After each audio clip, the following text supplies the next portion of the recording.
السلام علیکم۔ بہترین ٹاپک آج ہم ڈاکٹر ذاکر نائک کے بیان میں ہم سنیں گے معراج النبی صلی اللہ علیہ وآلہ وسلم اور شب برات کے بابت سنیں گے اس ویڈیو میں۔ معراج النبی اور شب برات کی حقیقت کے بارے میں آج اس بہترین ویڈیو میں سنیں گے۔ ہیلو جی السلام علیکم۔ وعلیکم السلام ورحمۃ اللہ وبرکاتہ۔ جی doctor Zakir I have two questions۔ میرا پہلا سوال یہ ہے کہ one question time sister because there are many calls going on. Can you ask the جی میرا بس question which is more important? جی میرا سوال یہ ہے کہ یہ جو بڑی راتیں جو آتی ہیں، لیلۃ القدر جو آتی ہے اور یہ شب معراج جو آتی ہے اور شب برات جو آتی ہے، تو لوگ جو خصوصاً پاکستان اور انڈیا میں لوگوں نے جو ایک مقرر کر لیا ہے کہ وہ جاگنے والی رات ہے اور رات بھر عبادت کرنی ہے اور اسی رات ساری آپ کو اپنی نفل نمازیں پڑھنی ہیں، تو میں ہمیشہ اس بات پہ کافی مجھے اس بات پہ کنفیوژن ہوتی ہے کہ عبادت تو انسان کو 365 ڈیز کرنی چاہیے، نفل تو آپ کبھی بھی پڑھ سکتے ہیں، دعائیں تو آپ کبھی بھی کر سکتے ہیں، تو مطلب یہ جو راتیں جو ہوتی ہیں ان کا آپ تھوڑا ذکر کریں گے، بتائیں گے کہ ہم کو کرنا کیا ہے ان راتوں میں؟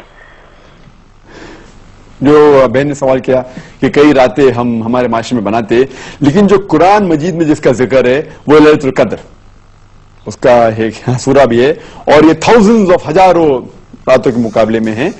صرف ایک ہی رات کا ذکر ہے۔ اور میں آپ کی بات سے متفق رکھتا ہوں کہ آپ بالکل صحیح فرماتی ہے کہ عبادت تو ہر روز کرنا چاہیے، سال کے ہر دن میں کرنا چاہیے، 365 ڈیز، لیکن خصوصاً کیونکہ یہ جو قرآن میں ذکر ہے کہ اس رات میں قرآن نازل ہوا تھا، تو یہ ہمارے لیے ایک اہم رات ہے اور ہزاروں رات کے مقابلے میں ہے الحمدللہ۔ اور ہمارے رسول، ہمارے پیغمبر صلی اللہ علیہ وسلم فرماتے کہ یہ آخری عشرے میں آتی ہے، اور میں سمجھتا ہوں کہ خصوصاً اللہ سبحانہ وتعالیٰ نے یہ کون سی رات ہے اس کا ذکر نہیں کیا تو کہ ہمیں اور موقع ملتا ہے عبادت کرنے کا، تو ہم یہ آخری عشرے میں رمضان کے آخری 10 دنوں میں خصوصاً کہتے ہیں کہ it should be alternate, it should be odd days, یا 21ویں رات ہو یا 23ویں یا 25ویں یا 27 یا 29ویں رات، ان ایک راتوں میں ہونا۔ اور کیونکہ ہمیں پتا نہیں کہ رمضان کبھی ایک دن لیٹ شروع ہوتا ہے، ایک دن پہلے شروع ہوتا ہے، تو اسی لیے ہم سب 10 رات اگر عبادت کریں گے سب سے بہتر ہے، یا خصوصاً جو آلٹرنیٹ نائٹس ہے 21ویں 23 25ویں 27 29، تو ہمیں موقع ملتا ہے اور عبادت کرنے کا، لیکن اس وقت آپ جو عبادت کریں گے آپ کا جو ثواب ہے وہ کئی زیادہ ہوگا۔ تو اسی لیے اللہ کے رسول نے کہا کہ ہمیں ڈھونڈنا چاہیے کہ یہ رات جو ہے آخری عشرے میں ہمیں ڈھونڈنا چاہیے تو کہ عبادت کرنے کا موقع ہے، اور عام طور پہ عبادت کرنے کا ثواب تو ملے گا ہی، لیکن خصوصاً رمضان میں ثواب اور ملے گا، کیونکہ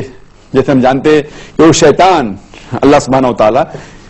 شیطان کو قید کرے اور رکھتا ہے، تو ہمیں اور ثواب ملے گا، اور خصوصاً رمضان کے اندر آخری عشرے میں اور ثواب ملے گا، اور خصوصاً جو آلٹرنیٹ نائٹ ہے 21ویں 23 25 27 29، ان راتوں میں اور ثواب ملے گا۔ اسی لیے ہمیں ان راتوں میں کوشش کرنا چاہیے کہ جاگنا چاہیے اور عبادت کرنا چاہیے، لیکن سال کے اس کا مطلب یہ نہیں کہ باقی دنوں باقی رات میں عبادت نہیں کرنا چاہیے، ہر روز کرے تو بہت اچھا ہے الحمدللہ، لیکن کئی راتیں جو باقی ہمارے معاشرے میں بنائی جاتی ہے اس کی دلیل کوئی صحیح حدیث میں نہیں ہے، جو دلیل صرف ہمیں ملتی ہے